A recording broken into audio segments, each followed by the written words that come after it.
Certo, nessa situação aí, então faz um teste de percepção. Tirei 11, mestre. Beleza, com esse 11 tu percebe alguns sussurros estranhos, parece ouvir alguma linguagem inapropriada e uns jargões de fantasia incompreensíveis. Mas pelo que tu consegue entender, esse podcast aqui não é pra menores de 18 anos. Era uma noite chuvosa na cidade de Liméria. O taverneiro Johnny se encontra na sua recentemente herdada taverna. Olhando ao redor do ambiente vazio, as mesas desorganizadas, cobertas de poeira devido ao recente período que o local passou fechado. Nesse ambiente pouco iluminado, mas com claro potencial, Johnny pensa o quanto ainda falta para ele voltar a ser um estabelecimento de respeito. Ah, minha querida taverna, sei que você foi negligenciada recentemente até demais. Em breve, este lugar estará cheio de risadas e histórias novamente. Mas por agora, minha maior preocupação tem sido entender tudo que o seu antigo dono deixou para trás. E não tem sido fácil. O taverneiro se dirige ao balcão, onde acende uma vela, se abaixa e pega um antigo livro que vem lhe causando dor de cabeça. Ele começa a folhear o tomo misterioso, lendo em voz alta. Dungeons and Dragons, uma constância que rege mundos de conflitos entre o bem e o mal, monstros e magia, por vezes não tão diferentes do nosso, e por outras, completamente incomparáveis. Mundos onde vilões e heróis se encontram em jornadas que desafiam o próprio destino, onde deuses, ou seja lá o que forem, conversam com uma entidade maior chamada de Mestre. Ele para, confuso, tentando digerir tudo o que leu. Após alguns segundos de silêncio, Percival, o escriba, entra pela porta. Boa noite, Percival. Não esperava você aqui tão tarde. Boa noite, senhor. Passei para dar uma olhada como as coisas estão indo. Vejo que está imerso mais uma vez nos mistérios do Tomo Ancião. Com qual conceito o senhor está batalhando hoje? Ah, meu amigo, é algo difícil de explicar. É como se fosse uma dança onde um grupo escolhe seu próprio destino e suas ações são testadas com resultados aleatórios que influenciam o futuro. Mas confesso, é um conceito que me escapa, como a maioria das coisas escritas neste maldito tomo. O antigo dono desta taverna deveria ser louco. Isso nada mais é do que o que chamam de D&D. Ele era um grande homem. Tive sorte de servir ao seu lado por tanto tempo. Sentirei sua falta. Falando nisso, por quanto tempo que você serviu aqui, anotando os mais variados contos dos desconhecidos em troca de canecos? Por quase 15 anos. Você nem imagina as bizarrices que eu ouvi aqui. Pois é, eu nem imagino mesmo. Mas pelo que vi, você anotou tudo nestes tomos. Você chegou a estudar sobre este assunto em específico? Sim, estudei, mas pra mim não passa de maluquice. Conversei muito com o Sr. Elevendor sobre isso, mas você ainda não viu nada. Continue lendo e verá. Ou melhor, ainda temos um bom tempo antes da inauguração da taverna. Talvez podemos desperdiçar alguns minutos conversando a respeito disso. Sirva-me um caneco de cerveja e outro pra você. Claramente vamos precisar.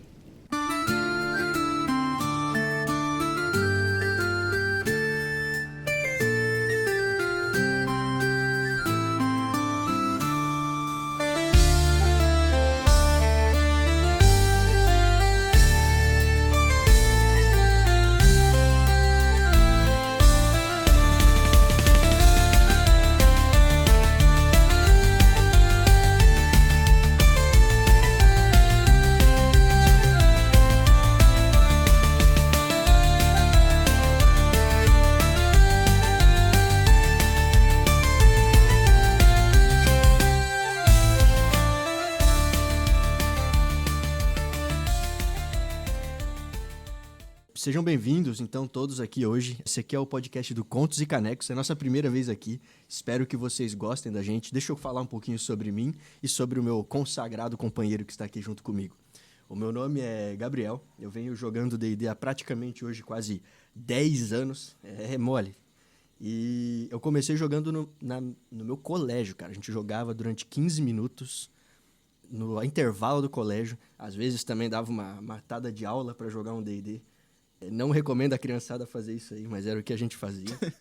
Pô, os caras matavam a aula pra jogar D&D. Ou o bagulho era bom mesmo, ou os caras não gostavam muito de estudar, né? Mas, realmente, galera, não façam isso. E, cara, assim que começou a minha história, e hoje eu não joguei esses 10 anos seguidos, né? A vida acaba sempre entrando no caminho, né? mas eu sempre continuei criando conteúdos a respeito. E eu tô aqui hoje com o Ráfaga, e eu quero que você fale um pouquinho aí da tua história aí com o D&D, meu amigo. Muito bem, sejam bem-vindos ao nosso canal e nosso primeiro vídeo.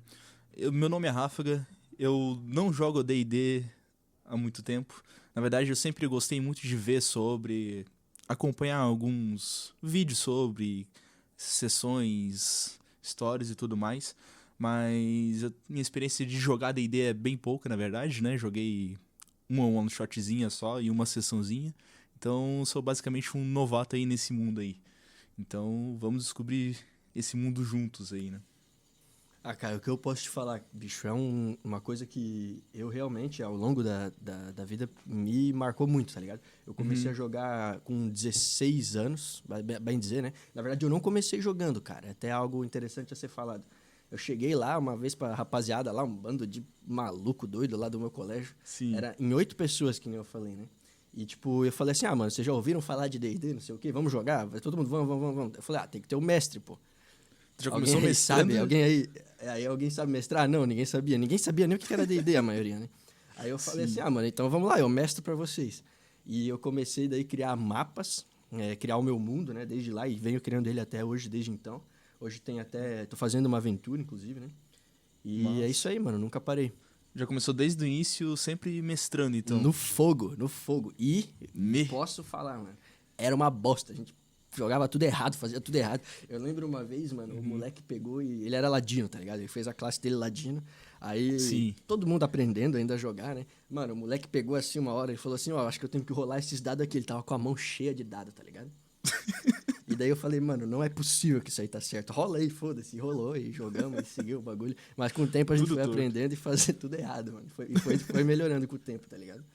Mas é Claro, isso aí, mano. claro, A gente veio entendo. aqui falar hoje sobre o que é D&D. Que nem o pessoal já viu aí no título. Então conta aí pra mim, Rafa, o que é D&D? Então, cara, o D&D, da minha percepção, assim, né? É um jogo um RPG de mesa que tem um mundo, como você comentou, tem um mestre que vai narrando esse mundo pras pessoas, e as pessoas são os jogadores, né? São um personagem ali que elas criam com a sua classe, raça e tudo mais.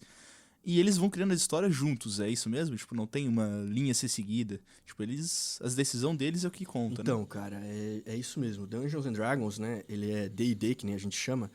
Não teria, talvez, uma tradução para o português, né? Muitos dos livros, eles ainda, infelizmente, não são muito traduzidos, né? Eles são a grande maioria em inglês ainda. Mas seria, talvez, Masmorras e Dragões, algo assim, né? Ele começou... Ele vem muito antigo, cara. 1960 foi os princípios do D&D. Na verdade... É uns aninhos bons. Na verdade, ele começou, cara, como um jogo de... É um jogo de mesa, um tabuleiro de mesa. Na época, ele não era nem jogado como... nem era nem jogado que nem a gente joga hoje, né? Ele era miniaturas de guerra. Existe muito essa cultura lá nos Estados Unidos, principalmente, né? Do pessoal fazer batalhas, encenar batalhas, né? Por exemplo, eu vou jogar uma batalha da Primeira Guerra Mundial aqui, e daí eu vou estar jogando com o lado dos aliados, outros vão estar jogando com o outro lado, entendeu? Aí eles meio que fazem as encenações, e existiam regras para essas batalhas, né? Elas eram apresentadas por um árbitro, e esse árbitro controlava os dois jogadores, só que eles não controlavam um personagem específico, né? Eles controlavam um exército. Então, um lado controlava um exército e o outro lado controlava o outro. Então, eles ensinavam essas batalhas, né? Essas batalhas reais ali, mas eles faziam exatamente como aconteceu, como é que funcionava? Tinha algumas regras específicas, como é que era esse lance? As batalhas, elas começavam como as batalhas de antigamente, né? Mas daí elas seguiam depois, o jogador tinha o poder de influenciar como é que elas iam seguir dali em diante. E as regras surgiram para organizar a situação, né? Porque senão o cara fala assim, não, eu vou atacar aqui vocês e vou fazer aqui um ataque X. Aí o cara fala, não, mas a minha defesa aqui tá preparado para isso porque eu tava aqui com, sei lá, um barril de pólvora aqui pronto para explodir. Aí o cara fala, não, mas você não contava que eu tinha... já estava preparado para isso. Então fica um negócio que não faz sentido. Todo mundo fica inventando qualquer coisa, né? Então foi criado umas regras para justamente organizar a situação. Ficar mais pé no chão, digamos assim, né? Exato. E o D&D, cara, ele no início ele não existia isso de controlar um único personagem. Isso foi vir depois, né? Na verdade, né? A primeira vez que o D&D ele foi criado, ele era, vamos dizer, um proto-D&D, não, D&D antes mesmo do D&D, ele era chamado de Chainmail. Ele foi ser criado em 1971. Foi pelo Gary Gygax, que é a lenda, né, considerado o pai do Dungeons and Dragons, e o Jeff Perrin. Eles criaram um jogo chamado Chainmail. Ele ainda não era um D&D, mas ele já tinha grandes elementos do D&D, que ele era...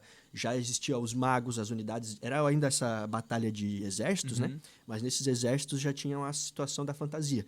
Já tinha o mago, já tinha troll, que era criaturas, né? Os dragões, né? Criaturas mágicas e tudo mais.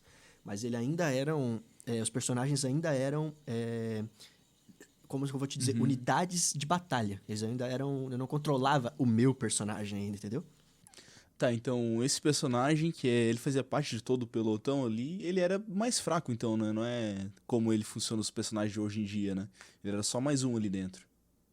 Então, cara, era isso mesmo ali. O personagem ele era uma unidade mais dispensável dentro do exército, né?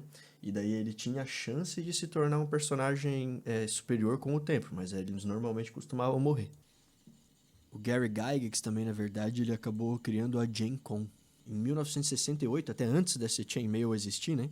Então o homem deixou aí pra nós, duas coisas gigantescas. O primeiro, o D&D, que ele já era, o D&D ele já tinha, por ter os magos, né? Ele já tinha os elfos, já tinha essas coisas, né? Ele foi muito inspirado em Tolkien, né? Ele trouxe muito disso de Tolkien. E daí, lá em Gen Con, eles ainda faziam esse encontro era o pessoal se encontrava para jogar essas batalhas, encenar essas batalhas. E era um encontro de velho doido. Os caras eram os magos, Sim. tá ligado? Tu olhava, os caras estavam com skin de mago, barbudo. Sim, os próprios Gandalf jogando. Como é que é? O Ed Greenwood, ele falou que era... Ele até fala, acho que hoje ele dá a oportunidade aí pra gente, que ele tem um podcast, né? Dá de ouvir ele falando, né? Ele fala que era um encontro de Magnificent Bearded Mans. Ou seja, os homens de barbas magníficas se encontravam para jogar esses jogos de guerra, né? E o Gen Con, mano, ele, ao longo do tempo, né? Ele virou não só D&D, né? Não só jogos de mesa. Ele virou também eletrônicos, né? Jogos eletrônicos, jogos mesmo. Então, até o Star Wars já teve presente lá, coisas muito... Foi mudando muito ao longo dos anos. Hoje é a maior convenção de encontro geek, entre aspas, assim, que a gente tem hoje, tá? É aí que surge outro camarada na situação toda, que é chamado de Dave Anderson. E ele é um dos menos reconhecidos dos criadores, né? Ele... Em 1960, ele se encontrou com o Gygax lá e achou o Chainmail um negócio muito legal, né? Ele falou assim, legal essa batalha que vocês fazem, esses encontros aqui, eu achei muito legal. Só que na cabeça dele, né, junto com o David Wesley, né, eles criaram um jogo chamado... Braunstein, que na verdade, mano, naquela época, por exemplo, eles criavam as dungeons, né? Os mundos, entre aspas, assim, que as pessoas jogavam. E era tipo assim, a Braunstein era a cidade, né? E um desses jogos, chamado Barons of Braunstein, né, que seriam os Barões de Braunstein, o cara, ele percebeu, né, que na verdade não só as unidades de batalha poderiam ter impacto nesse mundo, né? Talvez, vamos supor que um político influente fizesse um acordo com uma outra nação, por exemplo, ele poderia influenciar na guerra, entendeu? Então, ali, eu comecei a interpretar um papel, né? Eu comecei a jogar como uma pessoa que poderia interpretar um papel, e essas pessoas começaram a ser recorrentes, né? Elas começaram a ser recorrentes, né? A partir daí que diminuiu, então, em vez de controlar toda uma unidade inteira, passando por controlar apenas mais uma pessoa, apenas. Controlava os dois, né? Mas eu tinha, tipo assim, um momento, e começou a surgir regras, né? Pra eu controlar essa pessoa individual, e foi aí que foi surgindo esse role-playing game, né? RPG, que seria a interpretação de papéis aí, né?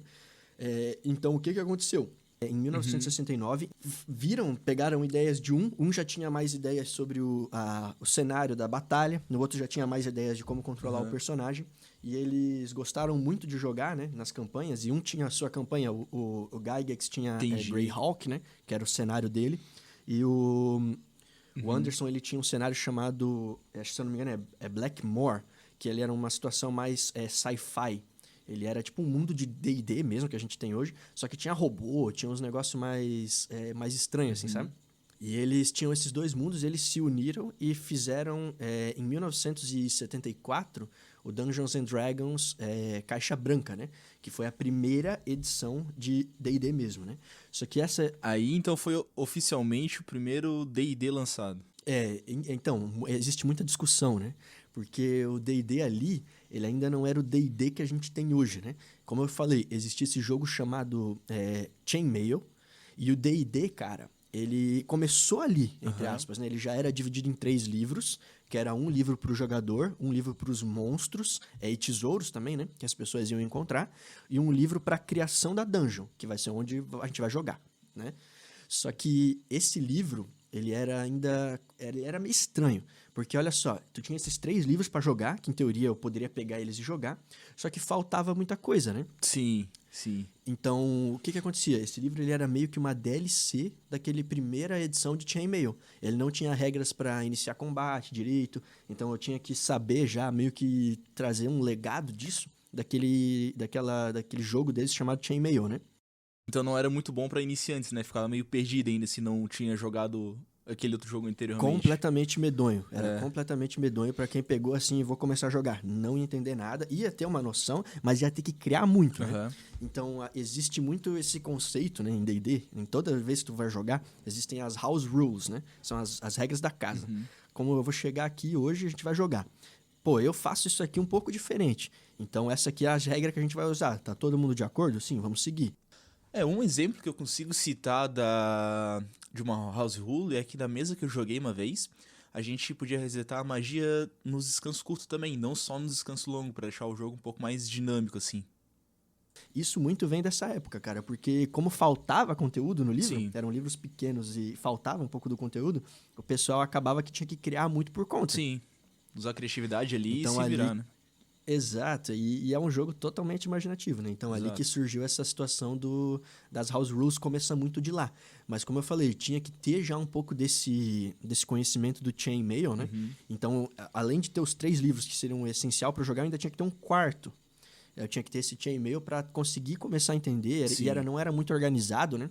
Não era muito organizado, tipo assim, as coisas não eram de forma... eu quero achar aqui as regras do combate. Era tudo espalhado por todos os livros, era um caos, né? Sim. Então, era meio difícil mesmo começar a jogar, mas se tu realmente fosse a fundo, né? O cara ia acabar tendo bastante coisa ali, bastante conteúdo, né? Mas ia ter que dar uma pesquisada boa. Tanto que isso foi em 1974, né? Se eu não me engano, alguns anos depois já, eles lançaram o Basic Dungeons and Dragons, que foi o Dungeons and Dragons inicial mesmo, para meio que um novato chegou aqui e era um bagulho muito mais organizado, né? Uma situação muito mais certinha. Né? Era mais amigável pra jogadores novos, né? Qualquer um já conseguia se introduzir no mundo ali e começar a jogar, então. Exatamente. E daí isso daí é considerado uma edição 0 de D&D, né? Sim. Alguns anos depois, né, a gente vai ter o Advanced Dungeons and Dragons. Isso aí é o que todo mundo considera muito como o D&D primeira edição, o D&D original mesmo, né? Que daí veio o lançamento lá e é o D&D muito mais parecido como a gente já conhece hoje. Sim. Eles foram lançando, né, ao longo dos anos também para esse livro. No início, o livro... Olha só que engraçado, cara. No início... O D&D, como eu falei, né? Ele vai começar a ser uma interpretação de papéis ali, né? Mas nesse Dungeons and Dragons Caixa Branca, que é a edição 0, entre aspas, né? Existiam algumas poucas classes, né? E como é que funcionava? É até um ponto engraçado a gente falar, né? Existia a classe Melee, a classe do porradeiro, né? Que ia ser o lutador. Sim. E como ele era chamado? Homem lutador. Basicamente isso. E daí tu tinha também o outro contraponto do homem lutador, que era, adivinhe, o magia, né? Que era chamado de usuário de magia. Era Fighting Man Bem criativo. Magic User, se eu não me engano. E daí, as duas classes principais era essa, né? E tinha meio que um meio termo entre os dois, que era o clérigo. O clérigo, ele era um lutador, mas também possuía a magia, né? Através do ritual. É o healer da parada daí também, né? Nem tanto. Naquela época lá, ele não tinha tantas skills de healing.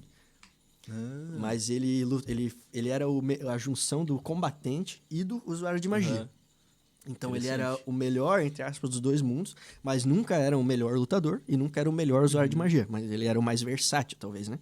E com o tempo, foi lançando... existia o White Box, né, do D&D, foram lançando suplementos para ele. Que era, por exemplo, o suplemento de Greyhawk, que era o do Gygax, né? Ele trouxe novas classes. E daí também lançaram um chamado Blackmore, que era do outro rapaz do Anderson lá, né? E daí eles acabaram também trazendo outras classes, que daí foram os Rangers, Paladinos, tudo mais o que a gente conhece hoje, né? Só que era algo Sim. muito mais difícil, né? Por exemplo, o Paladino, ele tinha que seguir um código de conduta muito certinho. Ele tinha que seguir, sempre ser honrado, não poderia cometer atos ruins, por exemplo, senão ele deixava de ser um paladino e passaria a ser apenas um clérigo, né? Clérigo não, um lutador, né? Daí ele ganha tipo uns debuff. Ele perdia, era como se fosse um privilégio que ele tinha, né, de ser um paladino. E daí ali, o paladino foi um dos primeiros que continha mais a cura, né?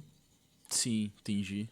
É até engraçado, porque hoje a gente tem uma visão muito, muito diferente das classes, né? Mas basicamente é isso, né? Dungeons and Dragons é a junção, né? Desses cenários, todos ali, que daí o pessoal começou a interpretar um personagem, né? Que daí a gente vai falar um pouquinho, né? No D&D, como eu falei, ele traz muito da situação de Tolkien, né? Muito inspirado em Tolkien. E até um pouco curioso a situação, né? Que D&D lançou em 1974. E Tolkien morreu em 73, um ano antes do D&D. Nem chegou a ver o jogo inspirado nas obras dele, basicamente, né? Existia lá um pouco de inspiração já, né? Com aquele chainmail e tudo mais, né? Sim. Mas é um pouco até poético, né? O cabra Pois é. que trouxe tudo isso que a gente tem hoje de orc, elfo e tudo mais, né? Exato. Ele, entre aspas, ainda vive no D&D, né? Exato.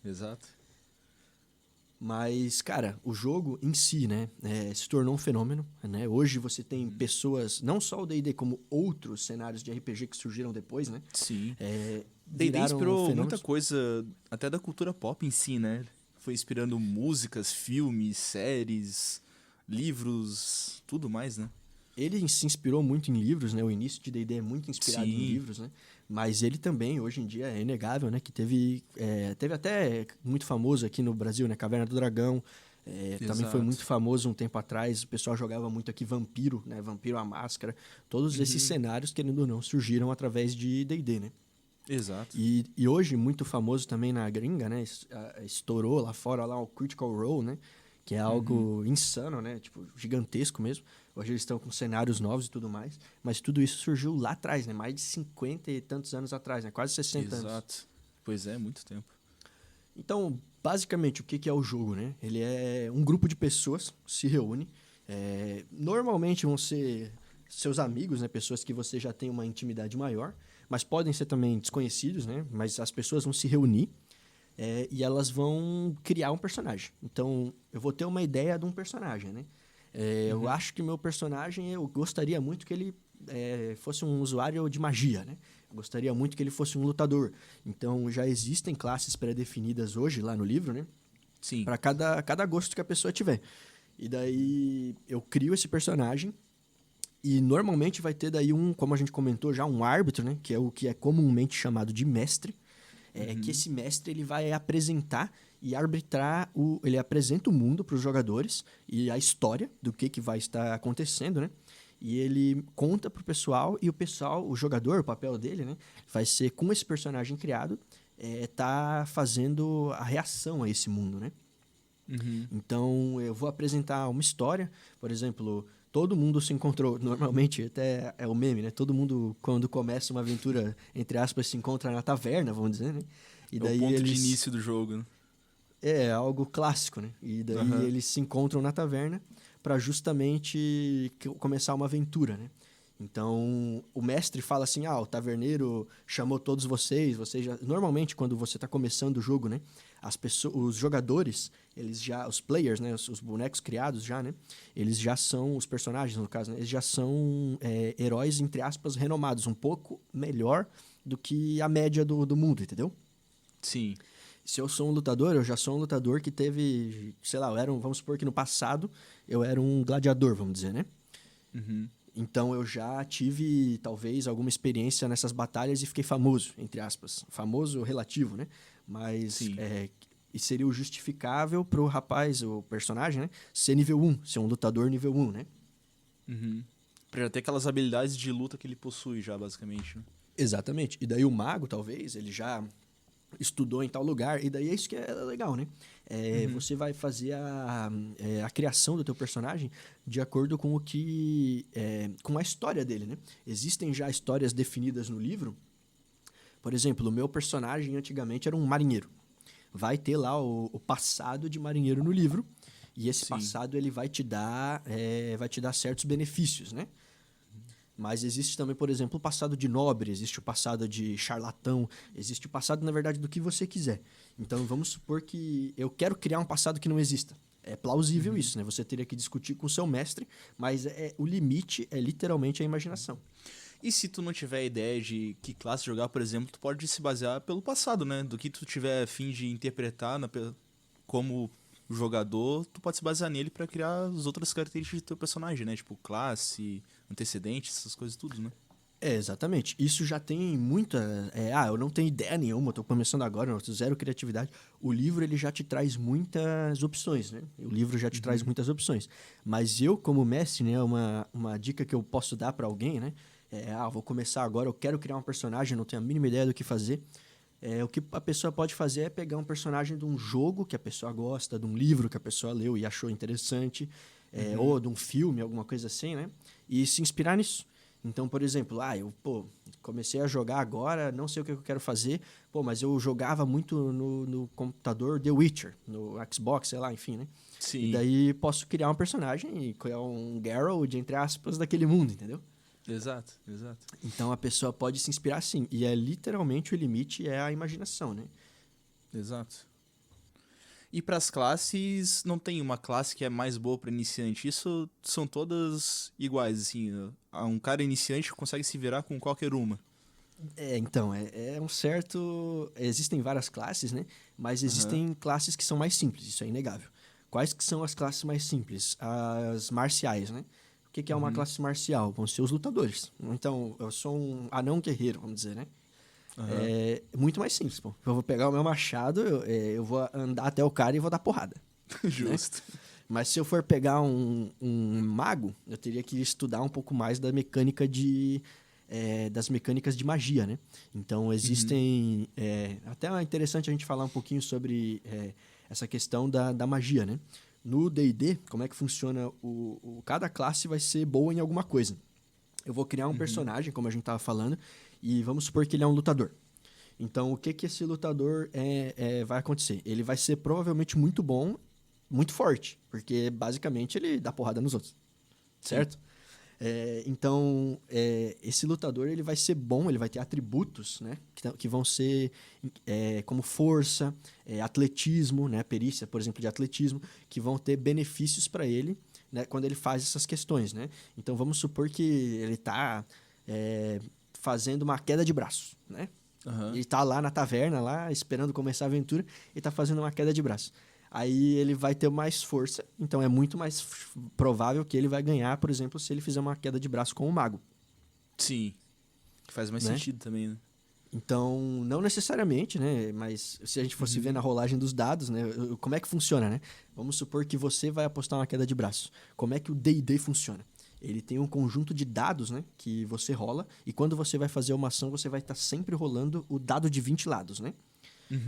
O dado poliédrico de 20 lados. Então, o que acontece? Eu rolo o dado e, de acordo com o resultado nesse dado, vai definir se eu conseguir fazer ou não aquela ação. Isso é para justamente não ter aquilo lá do, não, eu fui fazer isso, não, mas aí vem o outro cara e fala, não, mas você não considerou que eu te dei um tiro, mas você não considerou que eu estava usando um colete à prova de balas, né? Para não ficar aquela coisa zoada. Então, a gente define no livro se acertou, no dado, desculpa, né? Se acertou ou não o tiro, por exemplo, né? Mas o que vai acontecer? O dado ele vai de 1 a 20. Normalmente, se eu tirei 1, né, no dado, vai ser eu não consegui fazer o que eu queria de jeito nenhum. Eu falhei, não necessariamente porque eu não consegui fazer. Pode ter sido alguma coisa que aconteceu, né? Vamos supor que... eu fui te dar uma espadada, mas daí eu pisei no chão e quando eu pisei, a pedra que eu pisei soltou do chão, eu escorreguei e caí, entendeu? Sim. Não necessariamente foi culpa do teu personagem, o dado ele também representa, entre aspas, um destino, né? Sim. Alguma coisa do acaso pode ter acontecido. Mas normalmente, tirei 1, eu falho, e se eu tirar 20, eu consigo. Isso, normalmente, né, isso seria para ataques e magias, né, acertar uma magia, algo assim, né? Mas costuma-se usar também, né, a maioria dos mestres usa, né, também para perícias, né? Como, por exemplo, vamos supor que eu vou escalar um muro. Às vezes, para escalar o muro, eu tenho uma classe de dificuldade no dado 25, né? Então, vamos supor que eu vou escalar o muro e eu só posso tirar 20 no dado.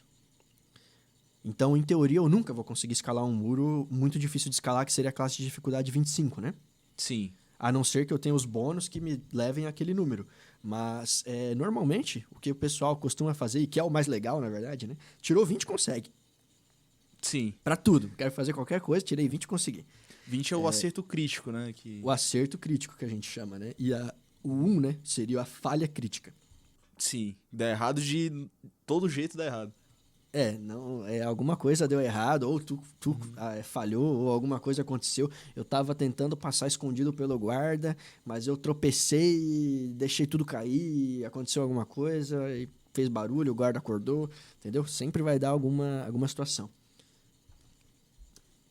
E daí, além do D20, né, que a gente está comentando, existem também vários outros dados, né? Que é o D6, que é quando tu já consegue saber que a pessoa joga D&D quando a pessoa fala D6, né? Que é basicamente o dado para toda pessoa do mundo, um dado. Que é o dado comum que todo mundo conhece, né? É o dado normal, de 6 lados, né? O número máximo vai ser o 6.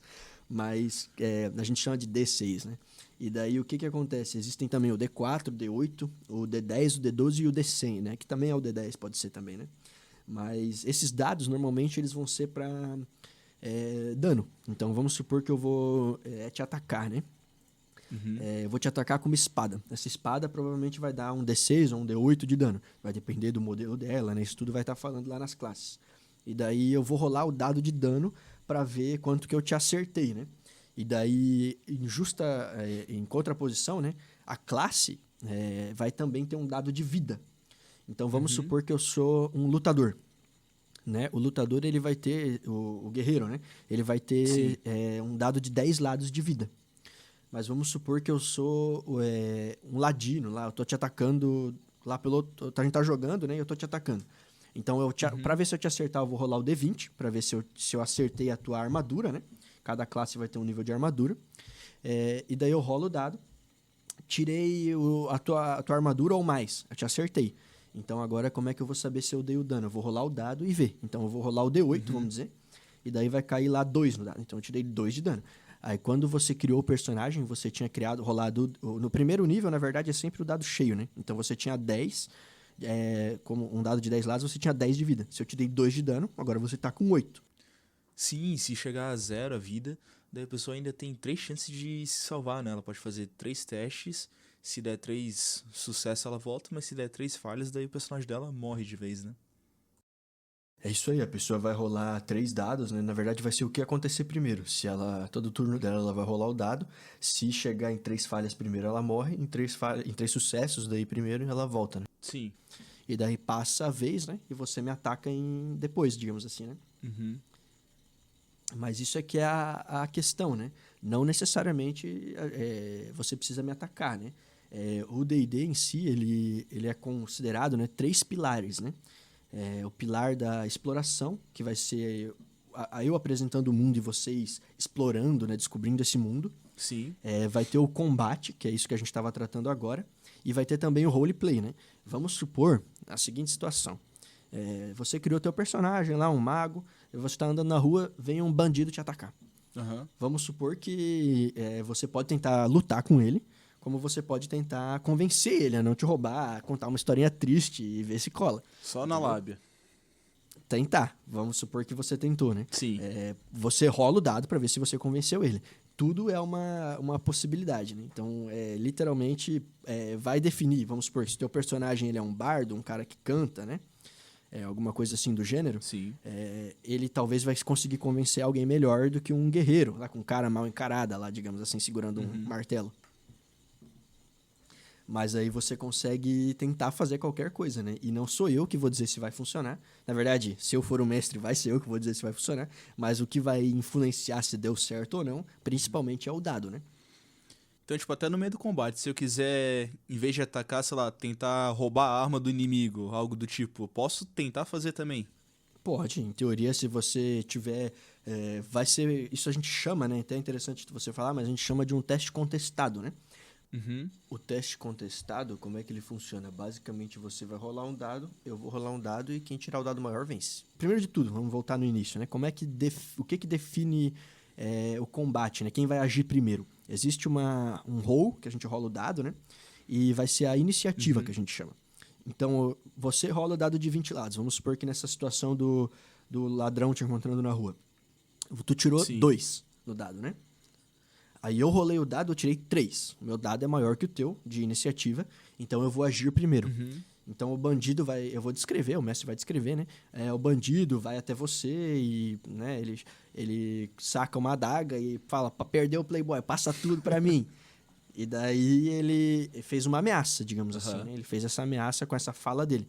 Então em todo round, toda vez que começa o turno, né? A pessoa ela pode andar, e quanto que ela anda está descrito na raça dela, né? Então, uma criatura que nem um gnomo, um anão, costuma andar menos, mas vai estar sempre descrito lá nas raças, né? E nas classes e tudo mais, vai descrever sobre isso, né? Sim. Isso a gente pode até tratar melhor, né?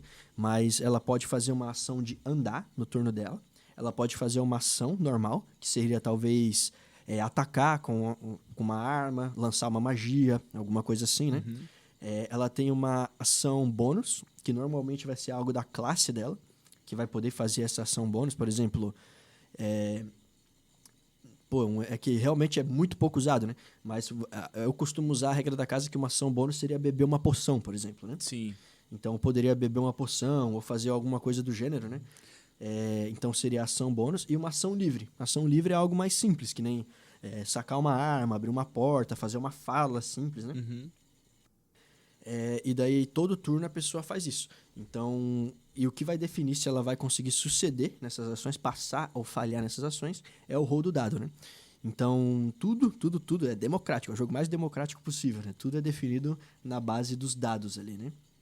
Perfeito. E antes de a gente continuar o nosso assunto, então vamos fazer um descanso curto. Logo estamos de volta.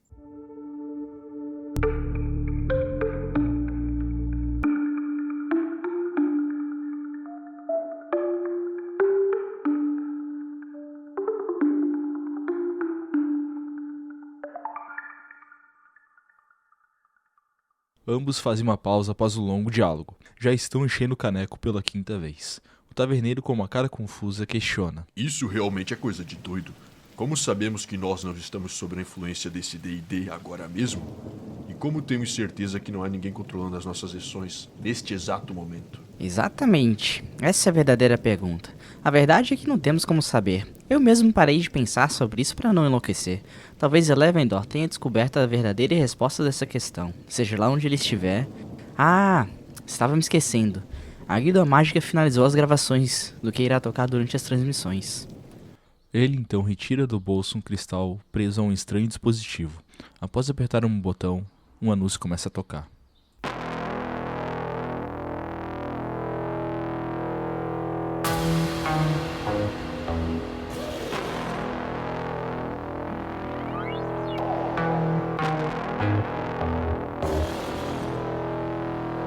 Atenção, aventureiros e amantes de histórias de plantão. Aqui quem fala é o seu anfitrião favorito, o Mestre Mágico, diretamente da Vox Limeriae Arcana, sua estação de transmissão mágica preferida, sempre trazendo as notícias mais quentes da nossa capital.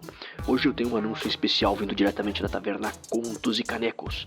Após um breve período de descanso, nosso querido ponto de encontro estará de volta, renovado e sob nova direção. É com você, aprendiz arcano! E tem muito mais, agora a Taverna Contos e Canecos tem novidades. Se você deseja apoiar o nosso trabalho e ter acesso a conteúdos exclusivos, visite nosso Patreon. Junte-se à nossa comunidade no Discord e não se esqueça de nos seguir no Instagram. Para mais informações, consulte a descrição do vídeo. Se você acha que tem algo a contribuir com nossa empreitada da nossa taverna favorita, envie um corvo para contato@gmail.com. E não se esqueça, nos diga se gostou de tudo o que ouviu até aqui. Comente e compartilhe para ajudar a taverna a crescer ainda mais. Fiquem ligados, pois muitas surpresas estão por vir.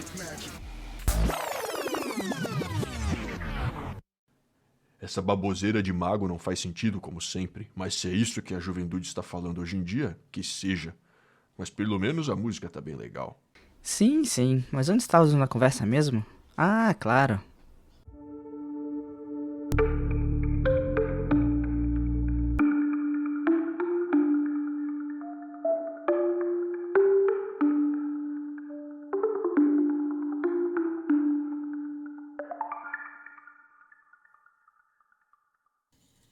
E daí o que que acontece, né? Para definir, né, tudo isso que a gente está conversando, né, existem o principal, né, na verdade, para o jogador, seria o livro do jogador, mas existem também 2 outros livros, né, que seria o livro do mestre e o livro dos monstros, né? Bom, então, sobre os livros, a gente tem 3 livros, né? O livro do jogador, o livro do mestre e o livro dos monstros.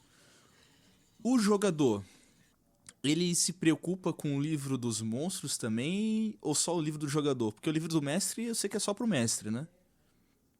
Exatamente, é isso aí. O jogador, ele vai ter um livro lá, é meio intimidador, né? Mas é um livro de, sei lá, 300 páginas, só que ele só vai se preocupar com a raça dele, que ele escolheu. Por exemplo, eu vou ser um humano, eu vou ser um clérigo humano. Então, eu só vou me preocupar com ler o que eu ganho quando eu sou humano, e só vou me preocupar com o clérigo. Então, tem muitas páginas porque vai ter sobre ladino, paladino, clérigo, guerreiro, bárbaro, que são todas... o ladino, né? Eu acho que eu já falei. Mas vai ser sobre todas essas classes vão estar lá, né? Então, por isso que é um livro muito grande. Então eu não preciso ler o livro inteiro, né? Posso ler só o que me Não, interessa pro meu exatamente. personagem ali e começar a jogar. O principal pro jogador é criar o personagem e talvez, normalmente o que o pessoal costuma fazer, né? Vamos supor que eu vou jogar. Eu tenho já a ideia do meu personagem, eu sei o que ele vai ser, eu já comecei a ler sobre isso, né? É importante, né? Tem que todo mundo dar uma lida sobre. Mas daí normalmente o que é bom o pessoal fazer é uma primeira sessão onde eles se encontram, né? E discutem as regras. Para quem talvez não sabe, normalmente quem vai estar jogando já vai saber. Sim. Mas eu sou um completamente noob, né? Não sei nada, tô começando agora. Então o pessoal vai pegar na tua mãozinha e vai te dar uma colherzinha de chá lá, entendeu? Eles vão te ajudar no início, porque o pessoal sempre costuma, como eu falei, né? Normalmente você já vai estar jogando com os teus amigos, então eles vão te ajudar, né? Então acaba, como eu falei lá, né? Eu comecei jogando sem saber nada, mestrando, na verdade, né? E no final a gente foi aprendendo com o tempo, né? Sim. Mas, cara, era uma medonhice. Era o cara jogando 15 dados pra ver o dano dele. O ladino jogando 15 dados pra ver o dano. Mas era muito divertido, cara. A gente Sim. se divertia demais. É um jogo muito, muito legal, tá? Mas o jogador vai ter um livro de 300 páginas. Mas não se preocupe, porque o mestre ele tem 3 livros de 300 páginas pra ver. Que é o livro dos monstros. O mestre é o que mais tem trabalho, basicamente, né? Mas é um trabalho, na minha opinião, né, na minha concepção, que venho criando os mundos ali, que nem eu falei, há 10 anos, né?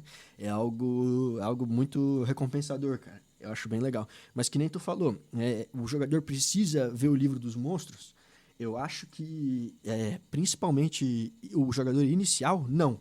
Porque é um pouco legal, né? Se você for parar pra pensar. O meu personagem, ele era um mago que ele estudou numa universidade durante alguns anos e ele aprendeu tudo que ele sabe de magia lá, vamos dizer, né? Ele não necessariamente vai saber todos os monstros do mundo. Então é interessante que ele nem saiba. Porque quando ele se deparar com alguma criatura, né? Talvez ele não saiba o jeito mais certo de lutar contra ela. Talvez ele tenha conhecido no passado, né? Talvez ele estudou sobre isso, talvez ele já tinha visto um conto.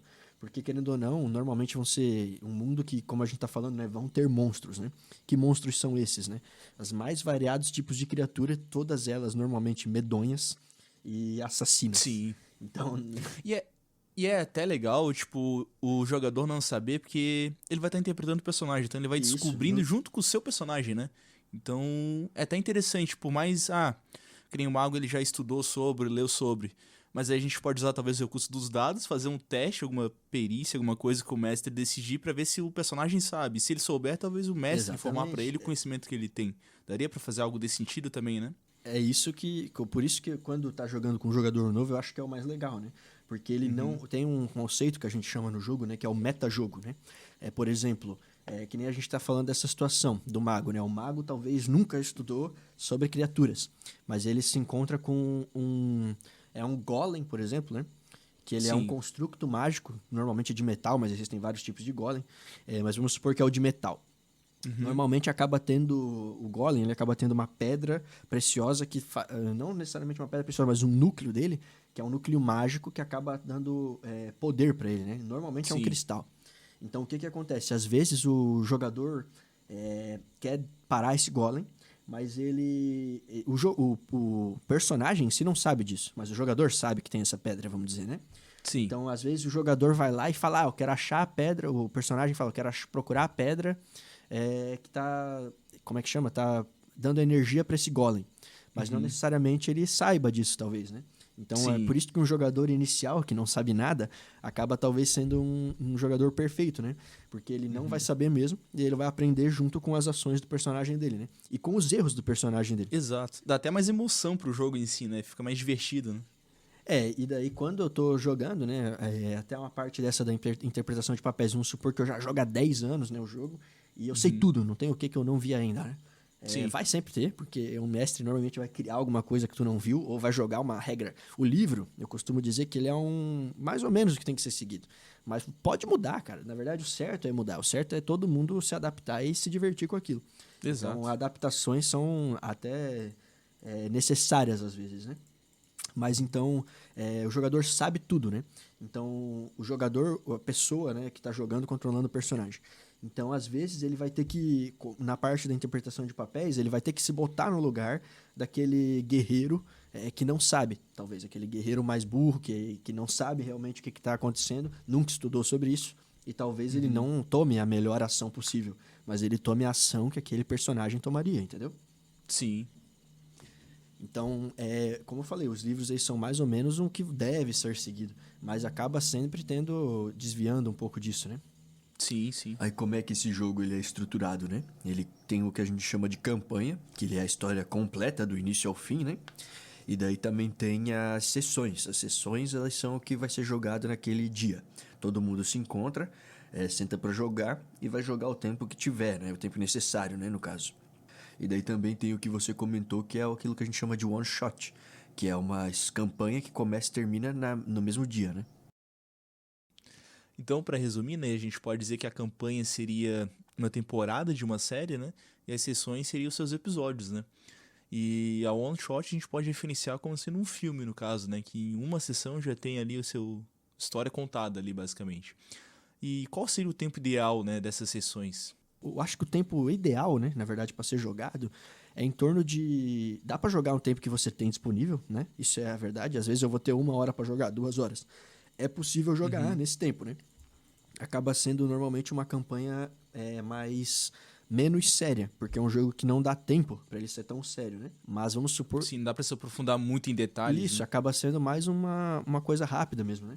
Mas o ideal, na verdade, para mim, né, é jogar 4 horas. 4 a 5 horas é o tempo ideal, porque é o tempo que você vai ter o suficiente, né, para vamos supor que eu vou se encontrar, né? Todo mundo vai ter que ir até um local físico e deslocar as agendas, tudo mais, ir até lá para jogar. Então, acho que 4 horas é o tempo mínimo que justificaria todo esse transtorno, digamos assim, né? Toda essa logística. Sim. Mas eu já joguei jogos de 12, 13 horas, já fiquei jogando infinito lá com a rapaziada, mas também eram uns tempos de moleque lá, que nem eu falei, né? A gente se encontrava na casa um do outro, dormia lá, jogava um dia e jogava outro dia inteiro, às vezes. Tinha mais tempo, era mais flexível e tudo mais, né? Mas é loucura, cara. Não acho que hoje em dia não é saudável, não recomendo isso.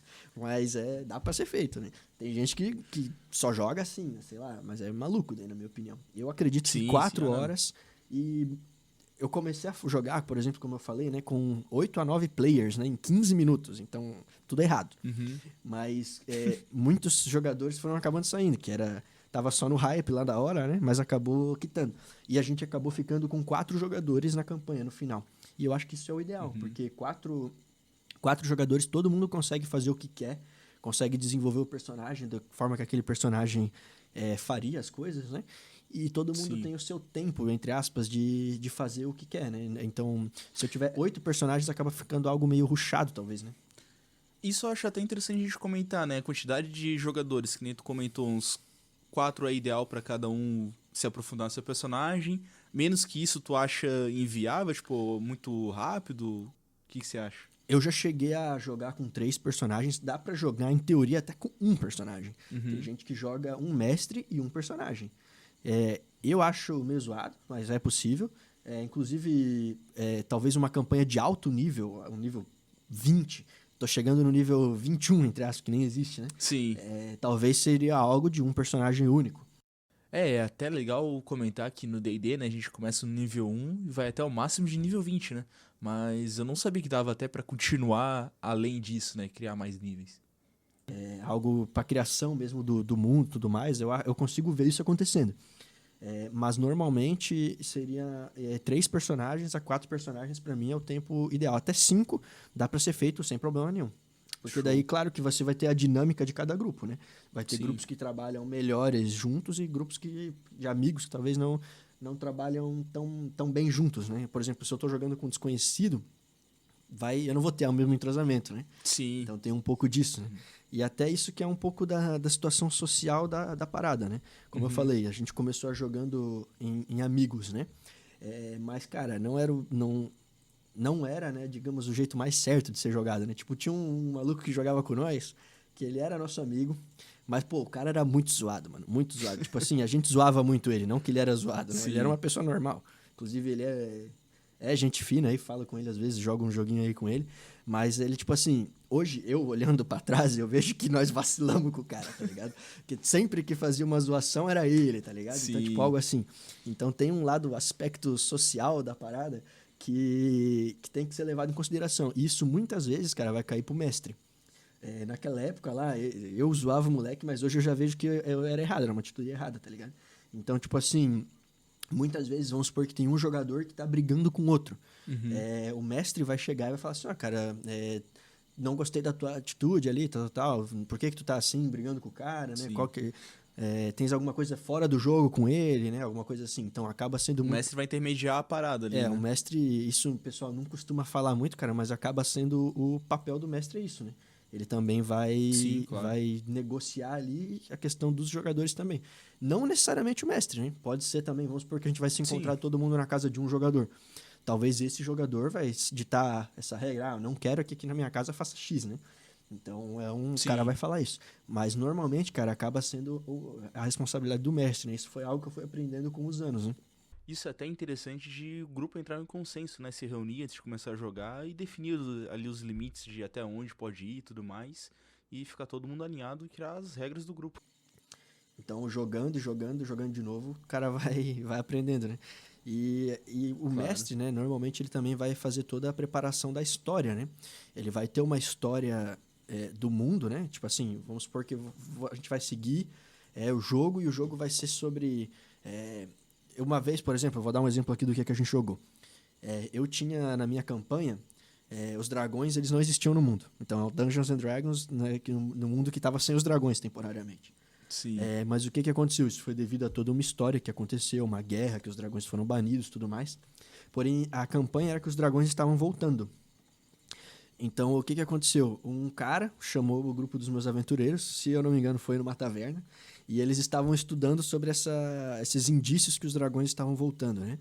Então, ele contratou eles para pegar um livro, e esse livro tinha localização, né? Que os dragões estavam procurando de anéis, que esses anéis estavam com as almas dos senhores dragões dentro deles. Que eles estavam querendo reviver esses senhores dragões para trazer a era dos dragões de volta, né? Então, o que aconteceu? Eles foram lá, pegaram esse livro, ajudaram o NPC, e o NPC queria seguir a campanha com eles, né? E eles simplesmente ignoraram, mano. Foram por outro lado e é isso. Tudo que eu tinha preparado, toda a mesa, a história, tudo que eu tinha preparado, os caras jogaram pela janela, foram embora. Tudo por abaixo, foda-se. E eles falaram assim, mano, não tem nada a ver com isso, tá ligado? Esse problema não é meu. Deram as costas pro NPC. E o NPC, ele era um mago muito poderoso, né? Ele era um cara forte. E o que ele fez, mano? Ele abriu um teletransporte e foi embora. E daí os caras assim, ô mestre, é que não dá pra voltar atrás não ali, fazer isso, aquilo, não dá, né? Não dá pra voltar. Aí eu falei, cara, mano, o cara foi embora, mano, como é que vocês vão achar ele agora? E daí, mano, o que aconteceu? A aventura, a campanha, virou os caras tentando se reconectar com esse maluco. Achar ele, ir atrás dele, pegar informação. Exatamente. E no final eles acharam, né? Que foi, a gente jogou até o nível 12, 13, eles acharam ele. E foi, mas completamente, mano, todos os planos que você faz como mestre, pode ter certeza que muitos deles vão ser, não tudo, né? Tudo vai ser reusado, Sim. né? Talvez não nessa campanha, mas no futuro que eu jogue de novo, ou em um outro momento, né? Não é desperdiçado completamente, mas os planos vão por água abaixo, cara. Sim. Tu como mestre tem que... Não dá pra prever. Tem que saber improvisar ali na hora também, fazer, voltar, tipo... Eles ignoraram o teu NPC, mas ainda no final deu uma volta que eles foram atrás do NPC, então, tipo... Então, tu tem que saber trabalhar com isso. exatamente. Né? O que eu comentei é o seguinte, né? A gente vai aprendendo com o tempo, né? Então, o que eu ia falar, né? Talvez o meu NPC lá que foi embora, se eu fosse jogar hoje com eles, né? Talvez ele ia ter deixado alguma coisa pra trás, uma forma de contatar, entendeu? Com o tempo a gente vai aprendendo, né? Então, talvez eu não fiz a melhor situação dele ter ido embora sem dado o TP, né? Mas eu queria, até serviu de exemplo, que eu queria mostrar pra eles que o mundo tem consequências, né? Então, Claro. meio que essa era a minha ideia no momento. Mas existe... talvez eu tivesse... Ele deixou um artefato mágico pra trás que eles vão poder contatar ele. Talvez hoje eu ia fazer isso, entendeu? Sim. Mas lá naquela época... Ficar de mais fácil acesso, né? Naquela época lá era loucura, né? E então, vai mestrar, cara. Tenha certeza que os jogadores vão completamente pro outro lado do que tu planejou. E não tem como tu prever, cara. Não tem como tu prever. Por isso que, como mestre, tipo... Tu acha que é ideal não criar muita coisa, se aprofundar muito? Tipo, tem um norte que você tem que seguir, óbvio, mas sem ter muita coisa muito pré-definida, sabe? Tipo, ir criando junto com os personagens só Então, uma linha, assim? existem os dois extremos, né? Existe o cara que prepara tudo, o cara que vai tudo, atrás de tudo, tem todos os mínimos detalhes escritos. E dá pra fazer, mas é muito trabalhoso, né? Quem que tem todo esse tempo, talvez, né? Digamos, quem que vai ter esse tempo todo? Talvez Sim. a pessoa não tenha. Então, existe sim um nível de preparação, mas até um certo ponto, né? Existe o que é chamado, né, de World Building Disease, né? A doença do criador do mundo, né? Que vai ser o cara que prepara tudo e daí ele começa... Tolkien tinha muito disso, né? Ele criava as linguagens dos elfos, e daí os elfos... Esse elfo aqui teve uma Sim. rachadura no continente, esse elfo separou desse, daí essa palavra virou isso aqui. Ele era um filólogo, que é chamado, né? Que é o cara que estuda as línguas e a mudança das línguas ao longo dos anos, né? É algo foda, não vou dizer que não, é algo interessante, assim. Tem seu interesse. Sim. Mas é necessário pro jogo, entendeu? Até onde que isso vai ser necessário? Então, talvez é legal eu ter todas as gerações de reis que existiram anterior a esse rei atual. Talvez seja interessante, mas vai interferir no jogo? Talvez não, entendeu? Então, existe até um certo ponto, né? Que é difícil, até pro mestre inicial, é difícil achar esse sweet spot ali, né? Esse local, o ponto certo, né? De até onde que eu vou criando e até onde que vai ser interpretação, né? Vai ser, como é que eu vou te falar? Vai ser on the fly, né? O que eu vou fazer ali na hora, né? Então, a improvisação, no caso, né? Mas isso o pessoal Sim. vai pegando com o tempo, tá? E como eu falei, às vezes o pessoal... Vamos supor que tem um item muito importante lá na tua dungeon, que esse item vai progredir a história, e os jogadores exploraram a dungeon inteira e falaram assim, cara, não tem nada aqui nessa caverna aqui, eu tô indo embora.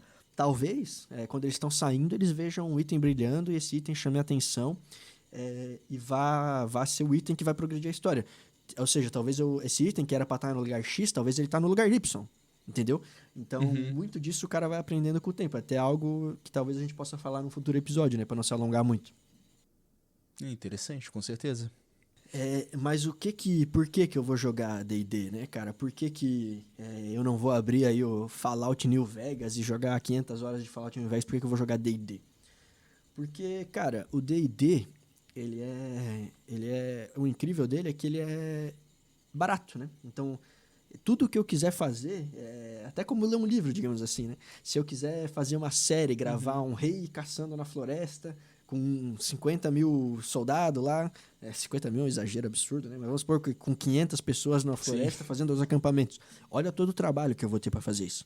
Mas numa descrição, apenas falando na imaginação, com a narração do mestre, é tudo barato. Então, literalmente, a história que eu quiser contar, eu vou contar. E não necessariamente é a história que o mestre quer contar. Essa é uma história colaborativa, né? O que o jogador tem influência, né? Exato.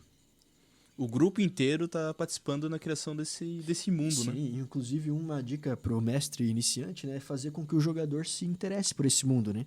Então, por exemplo, eu vou ter o meu passado, né? Eu era um marinheiro, eu era um nobre. Então, talvez eu tenha uma família, um local que minha família tá lá. Então, talvez eu seja o dono de alguma terra. Não necessariamente um reino inteiro, mas talvez um pedaço de terra que eu me preocupe, talvez tenha um problema lá. Então, pro jogador também é sempre interessante ele ter preocupações com o mundo, talvez um familiar, talvez alguém traiu ele quer se vingar, então ele tem que se importar minimamente com o mundo, né? Sim. E daí Deixar essa relação do jogador com o mundo mais forte. isso, assim. e daí cada jogador vai ser uma classe, né, como a gente comentou, e cada um vai ser bom em um aspecto e cada um vai ser ruim em outro, né? Então talvez o lutador não é tão inteligente, o mago ele não é tão forte, mas os dois se completam. Então, os dois se ajudam a superar os desafios, né? E é justamente os laços, talvez esses jogadores já se conheçam de antes, talvez o laço entre eles, né, já vai fazer com que eles se preocupem mais com o mundo e que essa tua história flua melhor, né? Sim. Então, a minha recomendação, talvez, para o mestre iniciante é isso. E daí, esse é um jogo que, como eu falei, né, a criatividade é o teu limite, né? O que vai depender aonde tu vai chegar, tudo mais, vai ser apenas a tua criatividade. Então, literalmente, às vezes, uma pessoa que é mais tímida, ela começando a fazer essa interpretação de papéis, por exemplo, talvez ela não consegue chegar na frente de uma palestra de 50 pessoas, 1000 pessoas que seja, e falar um texto lá. Mas talvez no jogo, ele se botando no papel do personagem, e esse personagem falando com as pessoas, talvez seja algo que vá ajudando ele ao longo do tempo a melhorar também como ouvinte, como falar, né? Desenvolver também como pessoa, né? Exatamente. Ajuda o jogador em si, né? Isso é muito interessante do D&D, cara. Não fica só na sessão ali no jogo, você pode levar pra fora, assim. Isso, ao longo do tempo também você vai fazer amizades ali, né, cara, querendo ou não. Muitas das pessoas que eu joguei o D&D ao longo do tempo, né, principalmente essas campanhas maiores que eu falei, são amigos meus que a gente acaba, hoje em dia, né, a gente pode entrar a qualquer momento numa call, que é um entrosamento foda, né, porque a gente, querendo ou não, tem todas essas histórias, tudo isso, né.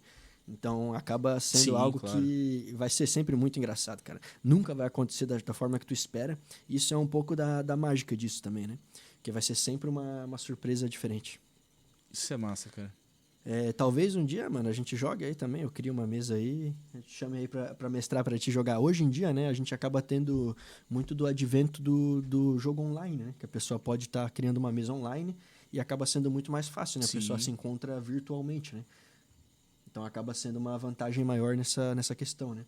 O interessante até da mesa online é que resolve aquele problema de todo mundo ter que se encontrar presencialmente em um lugar só, né? Já como, obviamente, é online, cada um na sua casa ali, só marcar o horário certinho e começar a jogar, né? Não sei se tens alguma dúvida aí que te vem à mente, cara, alguma coisa de... Cara, eu acho que talvez uma pergunta interessante, acho que seria pra galera iniciante também. Tu que já tá com uns 10 anos de experiência mestrando, tu comentou que teu início foi bem conturbado, assim, né? Vocês não sabiam direito regra e tudo mais. Então, tipo, você tem uma dica, tipo, o que você gostaria que tivesse te explicado quando vocês começaram a jogar? Algo que pode ajudar a galera aí? Cara, é que, como eu falei, né? Eu não comecei como o jogador, comecei como mestre. O que eu deveria ter pensado, né? É isso que eu falei, que o jogador, ele tem uma tendência a ignorar, né, tipo, completamente o que tu criou. Então, talvez não se preparar tanto, talvez ter planos, né, um plano ou outro, que nem eu falei, para essa questão dessa eventual mudança ali da trajetória, né? Então, ter um jogo de cintura maior, mas isso é algo que a pessoa vai aprender com o tempo.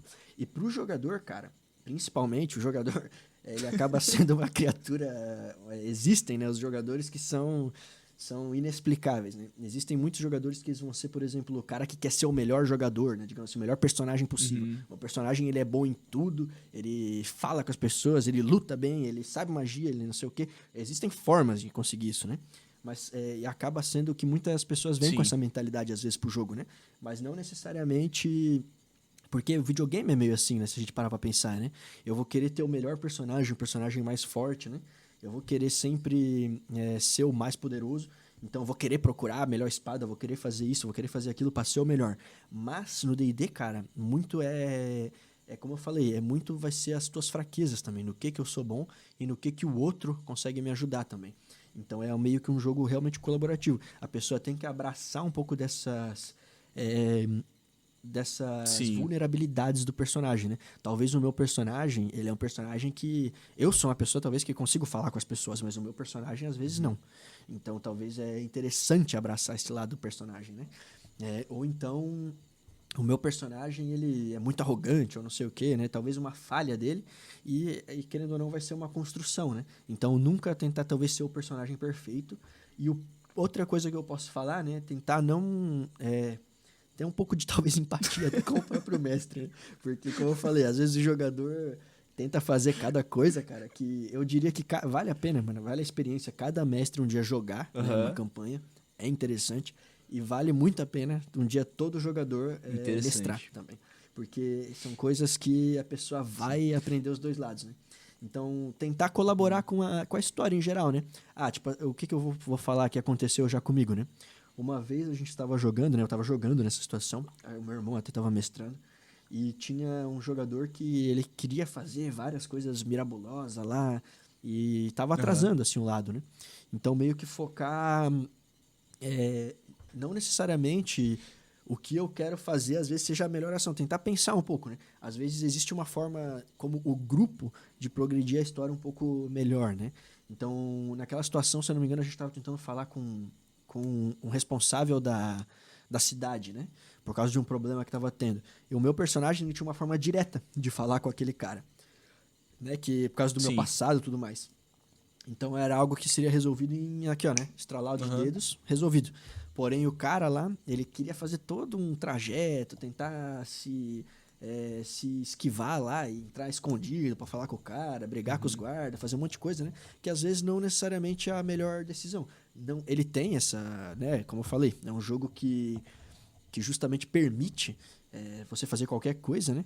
Então, não é que ele não poderia fazer, é que talvez não fosse a melhor situação, né? Sim. Tipo, pro grupo, digamos assim, pra progredir a história. Então, tem um pouco dessa noção. Perceber quando que o jogador talvez está atrapalhando o grupo, né? É uma noção que é difícil também da pessoa perceber, mas com o tempo ela vai pegando. Não, perfeito, cara, perfeito. Acho que com essas dicas aí a galera já dá pra começar a jogar e iniciar aí a aventura no D&D, né? Mas é isso aí, cara. Meter a cara e é isso aí. O jogo é incrível. Perfeito. Bom, então é isso aí, pessoal. O episódio de hoje fica por aqui. Deixe seu like, deixe nos comentários as ideias do que vocês querem ver nos próximos episódios e se inscrevam no canal e vejo vocês em breve.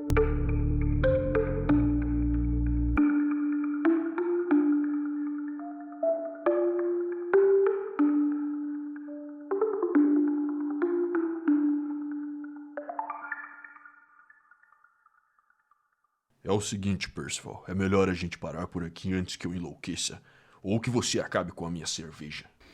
Sim, depois você pode ler o livro com mais calma. Esse nem é assunto mais complexo. Bom, mas antes de finalizar, me vê mais uma cerveja aí pra saideira. Daí finalizamos.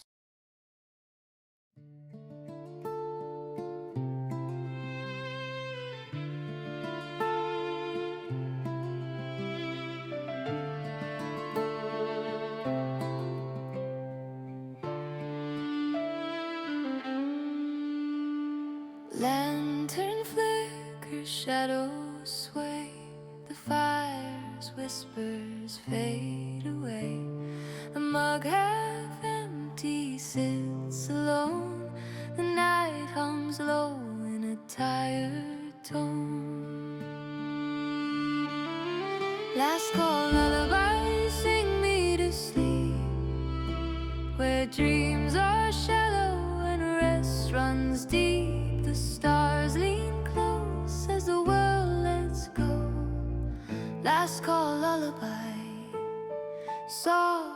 slow.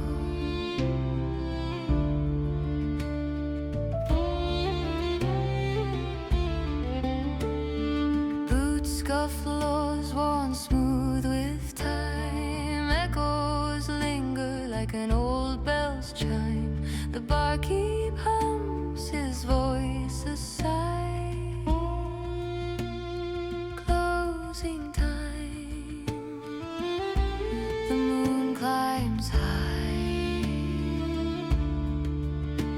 The tavern breathes its final yawn. The day retreats, the night moves on. Curtains drawn on a stage of wood. Rest will find us as it should. Last call lullaby, sing me to sleep, where dreams are shallow and rest runs deep. The stars lean close as the world lets go. Last call lullaby, soft and slow.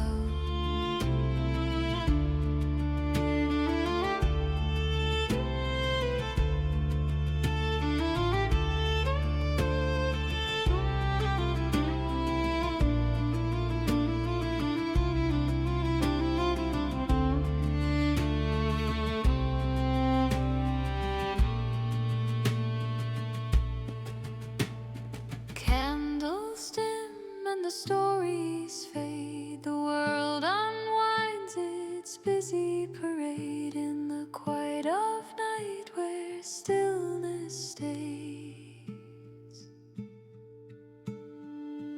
Last call lullaby ends the day.